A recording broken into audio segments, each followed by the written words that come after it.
Mr. Speaker, I've asked for this special order today to express my concerns for our foreign policy of interventionism that we have essentially followed throughout the 20th century. Mr. Speaker, foreign military interventionism, a policy the U.S. has followed for over 100 years, encourages war and undermines peace. Even with the good intentions of many who support this policy, it serves the interests of powerful commercial entities. Perpetual conflicts stimulate military spending. Minimal and small wars too often get out of control and cause more tragedy than originally anticipated. Small wars like the Persian Gulf War are more easily tolerated, but the foolishness of an out-of-control war like Vietnam is met with resistance from a justifiably aroused nation. But both types of conflicts result from the same flawed foreign policy of foreign interventionism. Both types of conflict can be prevented. National security is usually cited to justify our foreign involvement, but this excuse distracts from the real reason we venture so far from home. Influential commercial interests dictate policy of when and where we go. Persian Gulf oil obviously got more attention than genocide in Rwanda. If one were truly concerned about our security and enhancing peace, one would always opt for a less militaristic policy. It's not a coincidence that U.S. territory and U.S. citizens are the most vulnerable in the world to terrorist attacks. Escalation of the war on terrorism and not understanding its cause is a dangerous temptation. Not only does foreign interventionism undermine chances for peace and prosperity, it undermines personal liberty. War and preparing for war must always be undertaken at someone's expense. Someone must pay the bills with higher taxes, and someone has to be available to pay with their lives. It's never the political and industrial leaders who promote the policy who pay. They are the ones who reap the benefits, while at the same time arguing for the policy they claim is designed to protect freedom and prosperity for the very ones being victimized. Many reasons given for our willingness to police the world sound reasonable. We need to protect our oil. We need to stop cocaine production in Colombia. We need to bring peace in the Middle East. We need to punish our adversaries. We must respond because we are the sole superpower, and it's our responsibility to maintain world order. It's our moral obligation to settle disputes. We must follow up on our dollar diplomacy after sending foreign aid throughout the world. In the old days, it was, we need to stop the spread of communism. The excuses are endless. But it's rarely mentioned that the lobbyists and the proponents of foreign intervention are the weapons manufacturers, the oil companies, and the recipients of huge contracts for building infrastructures in whatever far corners of the earth we send our troops. Financial interests have a lot at stake, and it's important for them that the United States maintains its empire. Not infrequently, ethnic groups will influence foreign policy for reasons other than preserving our security. This type of political pressure can at times be substantial and emotional. We often try to please too many, and by doing so, support both sides of conflicts that have raged for centuries. In the end, our effort can end up unifying our adversaries while alienating our friends. Over the past 50 years, Congress has allowed our presidents to usurp the prerogatives the Constitution explicitly gave only to the Congress. The term foreign policy is never mentioned in the Constitution and was never intended to be monopolized by the president. Going to war was to be strictly a legislative function, not an executive one. Operating foreign policy by executive orders and invoking unratified treaties is a slap in the face to the rule of law and our Republican form of government. But that's the way it's currently being done. U.S. policy over the past 50 years has led to endless illegal military interventions from Korea to our ongoing war with Iraq and military occupation in the Balkans. Many Americans have died and many others have been wounded or injured or have just simply been forgotten. Numerous innocent victims living in foreign lands have died as well. from the bombings and the blockades we have imposed. They have been people with whom we have had no fight, but who were trapped between the bad policy of their own leaders and our eagerness to demonstrate our prowess in the world. Over 500,000 Iraqi children have reportedly died as a consequence of our bombing and denying food and medicine by our embargo. For over 50 years, there has been a precise move toward one world government at the expense of our own sovereignty.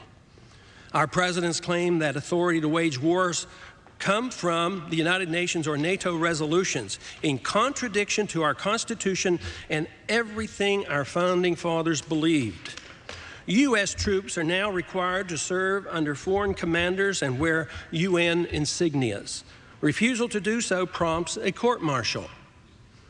The past president, before leaving office, signed the 1998 UN Rome Treaty, indicating our willingness to establish an international criminal court. This gives the UN authority to enforce global laws against Americans if ratified by the Senate. But even without ratification, we have gotten to the point where treaties of this sort can be imposed on non-participating nations. Presidents have, by executive orders, been willing to follow unratified treaties in the past. This is a very dangerous precedent. We already accept the International Trade Court, the WTO. Trade wars are fought with this court's supervision, and we are only too ready to rewrite our tax laws as the WTO dictates. The only portion of the major tax bill at the end of the last Congress to be rushed through for the president's signature was the Foreign Sales Corporation changes dictated to us by the WTO. For years, the U.S. has accepted the international financial and currency management of the IMF, another arm of one world government. The World Bank serves as the distributor of international welfare, of which the U.S. taxpayer is the biggest donor. This organization helps carry out a policy of taking money from poor Americans and giving it to rich foreign leaders, with kickbacks to some of our international corporations. Support for the World Bank, the IMF, the WTO, and the International Criminal Court always comes from the elites and almost never from the common man. These programs run by the international institutions are supposed to help the poor, but they never do. It's all a charade.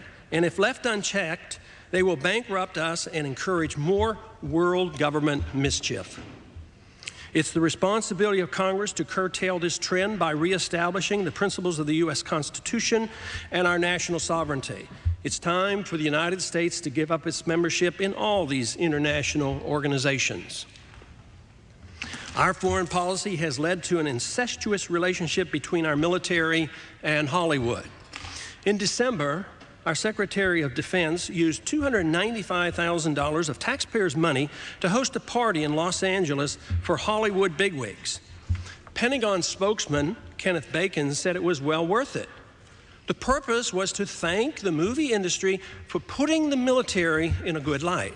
A similar relationship has been reported with TV stations licensed by the U.S. government. They have been willing to accept suggestions from the government to place political messages in their programming. This is a dangerous trend, mixing government and the media. Now here's where real separation is needed.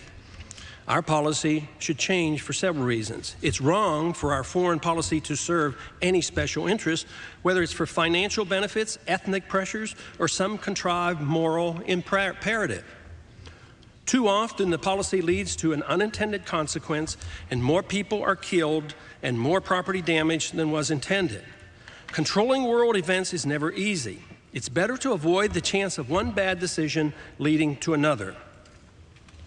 The best way to do that is to follow the advice of the founders and avoid all entangling alliances and pursue a policy designed solely to protect U.S. national security interests. The two areas in the world that currently present the greatest danger to the United States are Colombia and the Middle East. For decades, we have been engulfed in the ancient wars of the Middle East by subsidizing and supporting both sides. This policy is destined to fail. We are in great danger of becoming involved in a vicious war for oil, as well as being drawn into a religious war that will not end in our lifetime. The potential for war in this region is great, and the next one could make the Persian Gulf War look small. Only a reassessment of our entire policy will keep us from being involved in a needless and dangerous war in this region. It will be difficult to separate any involvement in the Balkans from a major conflict that breaks out in the Middle East. It's impossible for us to maintain a policy that both supports Israel and provides security for Western-leaning secular Arab leaders, while at the same time taunting the Islamic fundamentalists. Push will come to shove, and when that happens in the midst of an economic crisis, our resources will be stretched beyond the limit. This must be prevented. Our involvement in Colombia could easily escalate into a regional war. For over 100 years, we have been involved in the affairs of Central America.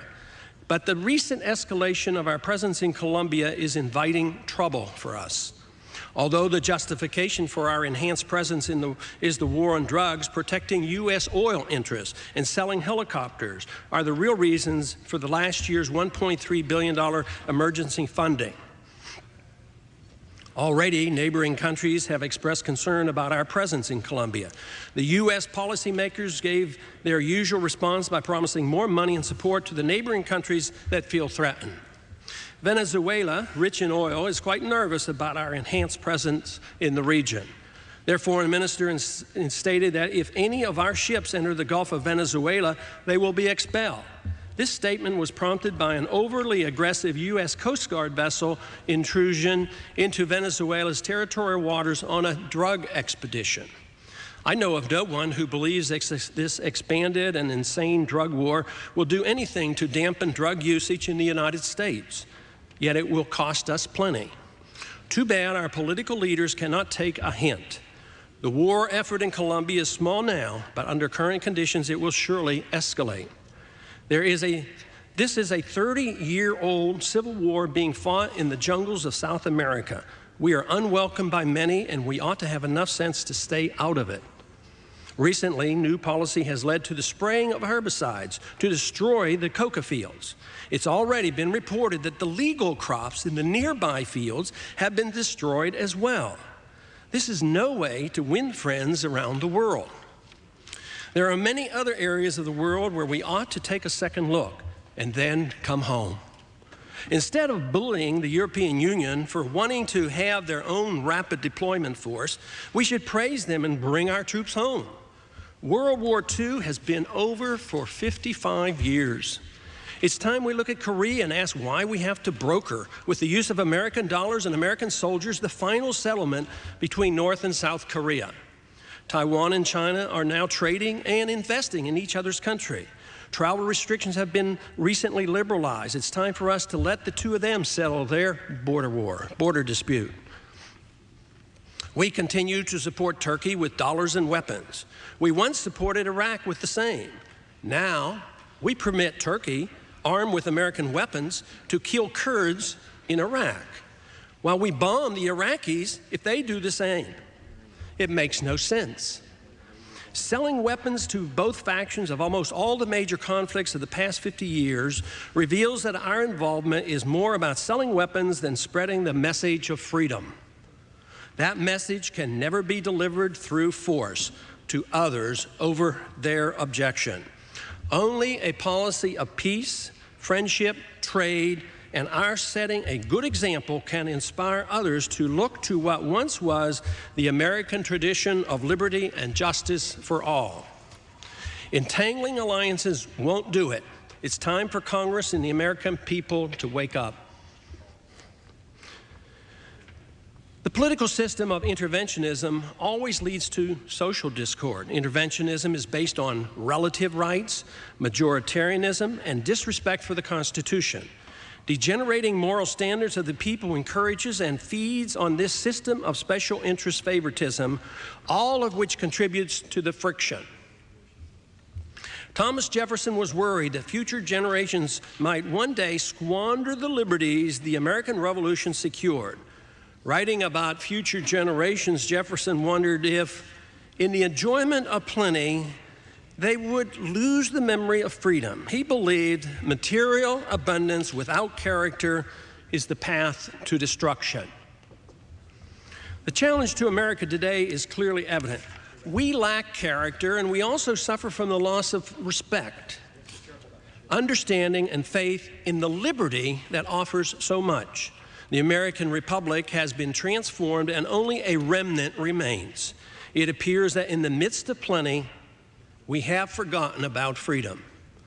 We have just gone through a roaring decade with many Americans enjoying prosperity beyond their wildest dreams.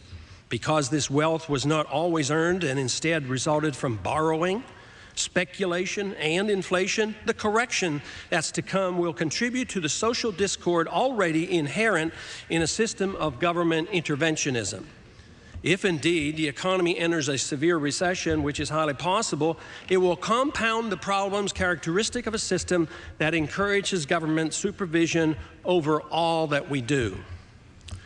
Conflicts between classes, races, and ethnic groups, and even generations are already apparent. This is a consequence of pitting workers and producers against the moochers and the special interest rich. Divvying up half of the GDP through a process of confiscatory taxation invites trouble. It is more easily tolerated when wealth abounds, but when the economy slips, quiescent resentment quickly turns to noisy confrontation. Those who feel slighted become more demanding. At the same time, resources are diminished. But the system of government we have become accustomed to has for decades taken over responsibilities that were never intended to be the prerogative of the federal government under the Constitution. Although mostly well-intended, the efforts at social engineering have caused significant damage to our constitutional republic and have resulted in cynicism toward all politicians. Our presidents now are elected by less than 20% of those old enough to vote. Government is perceived to be in the business of passing out favors rather than protecting individual liberty. The majority of the people are made up of independents and non-voters. The most dramatic change in the 20th century social attitudes was the acceptance of abortion. This resulted from a change in personal morality that then led to legislation nationally through the courts and only occurred by perverting our constitutional system of government. The federal courts should never have been involved, but the Congress compounded the problem by using taxpayers' funds to perform abortions both here and overseas. Confrontation between the pro-life and pro-abortion forces is far from over. If governments were used only to preserve life, rather than act as an accomplice in the taking of life, this conflict would not be nearly so rancorous. Once a society and a system of laws deny the importance of life, privacy and personal choices are difficult to protect. Since abortions have become commonplace, it has been easier to move the issue of active euthanasia to center stage. As government budgets become more compromised, economic arguments will surely be used to justify reasonable savings by not wasting vital resources on the elderly.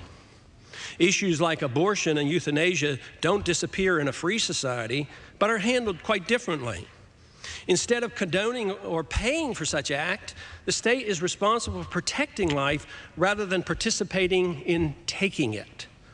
This is quite a different role for government than we currently have.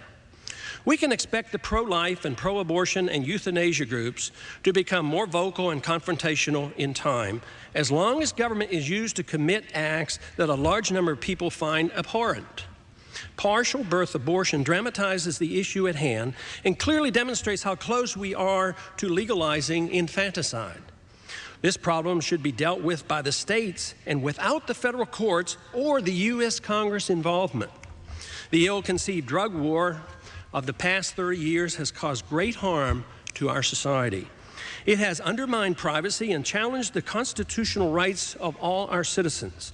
The accelerated attack on drug usage seen since the early 1970s has not resulted in any material benefit. Over $300 billion has been spent on this war, and we are less free and poorer because of it. Civil liberties are sacrificed in all wars, both domestic and foreign. It's clear that, even if it were a legitimate function for government to curtail drug usage, eliminating bad habits through government regulation is not achievable. Like so much else that government tries to do, the harm done is not always evenly distributed. Some groups suffer more than others, further compounding the problem by causing dissension and distrust. Anthony Lewis of the New York Times reported last year, quote, "The 480,000 men and women now in U.S. prison on drug charges are 100,000 more than all prisoners in the European Union, where the population is 100 million more than ours," close quote. There are 10 times the number of prisoners for drug offenses than there were in 1980, and 80% of the drug arrests are for nonviolent possession. In spite of all the money spent and energy wasted, drug usage continues at a record pace. Someday, we must wake up and realize the federal drug war is a farce. It has failed, and we must change our approach. As bad as drug addiction is and the harm it causes, it is minuscule compared to the dollar cost, the loss of liberty, and social conflict that results from our ill-advised drug war. Mandatory drug sentencing have done a great deal of harm by limiting the discretion that judges could use in sentencing victims in this drug war. Congress should repeal or change these laws, just as we found it beneficial to modify seizure and forfeiture laws 2 years ago. The drug laws, I'm sure, were never meant to be discriminatory, yet they are. In Massachusetts, 82.9% of the drug offenders are minorities, but they make up only 9% of the state population. The fact that crack cocaine users are more likely to land in prison than powder cocaine users, and with harsher sentences, discriminates against Black Americans. A wealthy suburbanite caught using drugs is much less likely to end up in prison than someone from the inner city. This inequity adds to the conflict between races and between the poor and the police, and it's so unnecessary. There are no documented benefits from the drug war. Even if a reduction in drug usage could have been achieved, the cost in dollars and loss of liberty would never have justified it. But we don't have that to deal with since drug usage continues to get worse. In addition, we have all the problems associated with the drug war. The effort to diminish the use of drugs and to improve the personal habits of some of our citizens has been the excuse to undermine our freedoms. Ironically, we spend hundreds of billions of dollars waging this dangerous war on drugs while government educational policies promote a huge and dangerous overusage of Ritalin. This makes no sense whatsoever. Seizure and forfeiture laws, clearly in violation of the Constitution, have served as a terrible incentive for many police departments to raise money for law enforcement projects outside the normal budgeting process. Nationalizing the police force for various reasons is a trend that should frighten all Americans. The drug war has been the most important factor in this trend. Medicinal use of illegal drugs, in particular marijuana, has been prohibited and greater human suffering has resulted. Imprisoning a person who is dying from cancer and AIDS for using his own self-cultivated marijuana is absolutely bizarre and cruel. All addiction, alcohol and illegal drugs, should be seen as a medical problem, not a legal one. Improving behavior just for the sake of changing unpopular habits never works. It should never be the responsibility of government to do so. When government attempts to do this, the government and its police force become the criminals. When someone under the influence of drugs, alcohol, also a drug, or even from the lack of sleep causes injury to another, local law enforcement officials have a responsibility. This is a far cry from the Justice Department using Army tanks to bomb the Davidians because federal agents claimed an amphetamine lab was possibly on the premises. An interventionist government by its nature uses any excuse to know what the people are doing. Drug laws are used to enhance the IRS agents' ability to collect every dime owed to government. These laws are used to pressure Congress to spend more dollars for foreign military operations in places such as Colombia. Artificially high drug prices allow governments to clandestinely participate in drug trade to raise funds to fight the secret controversial wars with off-budget funding. Both our friends and foes depend on the drug war at times for revenue to pursue their causes, which frequently are the same as ours. The sooner we wake up to this seriously flawed approach to fighting drug usage, the better. The notion that the federal government has an obligation to protect us from ourselves drives the drug war. But this idea also drives the do-gooders in Washington to involve themselves in every aspect of our lives. American citizens cannot move without being constantly reminded by consumer advocates, environmentalists, safety experts, and bureaucratic busybodies what they can or cannot do. Once government becomes our protector, there are no limits. Federal regulations dictate the amount of water in our commodes and the size and shape of our wash machines. Complicated USDA regulations dictate the size of the holes in Swiss cheese. We cannot even turn off our automobile airbags when they present a danger to a child without federal permission. Riding in a car without a seatbelt may be unwise, but should it be a federal crime? Why not make us all wear rib pads and football helmets? That would reduce serious injuries and save many dollars for the government health system. Regulations on holistic medicine, natural remedies, herbs, and vitamins are now commonplace and continue to grow. Who gave the government the right to make these personal decisions for us? Are the people really so ignorant that only the politicians and bureaucrats can make these delicate decisions for them? Today, if a drug shows promise for treating a serious illness, and both patient and doctor would like to try it on an experimental basis, permission can be given only by the FDA and only after much begging. Permission frequently is not granted, even if the dying patient is pleading to take the risk. The government is not anxious to give up any of its power to make these decisions. People in government think that's what they're supposed to do for the good of the people. Free choice is what freedom is all about, and it means freedom to take risks as well. As a physician, deeply concerned about the health of all Americans, I'm convinced that the government encroachment into the health care choices has been very detrimental. There are many areas where the federal government has been involved when it shouldn't have and created more problems than it solved. There is no evidence that the federal government has improved education or medicine, in spite of the massive funding and mandates of the last 40 years. Yet all we hear is a call for increased spending and more mandates. How bad it will get before we reject the big government approach is anybody's guess. Welfarism and government interventionism are failed systems and always lead to ever more intrusive government. The issue of privacy is paramount. Most Americans and members of Congress recognize the need to protect everyone's privacy. But the loss of privacy is merely the symptom of an authoritarian government. Effort can and should be made, even under today's circumstances, to impede the government's invasion of privacy.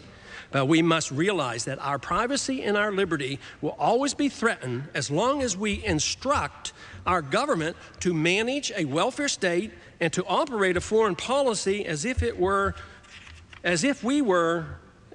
are the world's policemen. If the trends we have witnessed over the past 70 years are not reversed, our economic and political system will soon be transposed into a fascist system. The further along we go in that direction, the more difficult it becomes to reverse the tide without undue suffering. This cannot be done unless respect for the rule of law is restored. That means all public officials must live up to their promise to follow the written contract between the people and the government, the U.S. Constitution. Far too long, we have accepted the idea that government can and should take care of us. But that is not what a free society is all about. When government gives us something, it does two bad things. First, it takes it from someone else. Second, it causes dependency on government. A wealthy country can do this for long periods of time, but eventually the process collapses. Freedom is always sacrificed, and eventually the victims rebel. As needs grow, the producers are unable or unwilling to provide the goods the government demands. Wealth then hides or escapes. going underground or overseas, prompting even more government intrusion to stop the exodus from the system. This only compounds the problem. Endless demands and economic corrections that come with the territory will always produce deficits. An accommodating central bank then is forced to steal wealth through the inflation tax by merely printing money and creating credit out of thin air. Even though these policies may work for a while, eventually they will fail. As wealth is diminished, recovery becomes more difficult in an economy operating with a fluctuating fiat currency and a marketplace overly burdened with regulation, taxes, and inflation. The time to correct these mistakes is prior to the bad times, before tempers flare. Congress needs to consider a new economic and foreign policy. Why should any of us be concerned about the future, especially if prosperity is all around us? America has been truly blessed. We are involved in no more major military conflicts. We remain one of the freest nations on the earth. Current economic conditions have allowed for low unemployment and a strong dollar with cheap purchases from overseas, further helping to keep price inflation in check. Violent crimes have been reduced, and civil disorder, such as we saw in the 1960s, is absent. But we have good reason to be concerned for our future. Prosperity can persist even after the principles of a sound market economy have been undermined, but only for a limited period of time. Our economic, military, and political power, second to none, has perpetuated a system of government no longer dependent on the principles that brought our republic to greatness. Private property rights, sound money, and self-reliance have been eroded, and they have been replaced with welfarism, paper money, and collective management of property. The new system condones special interest cronyism and rejects individualism, profits, and voluntary contracts.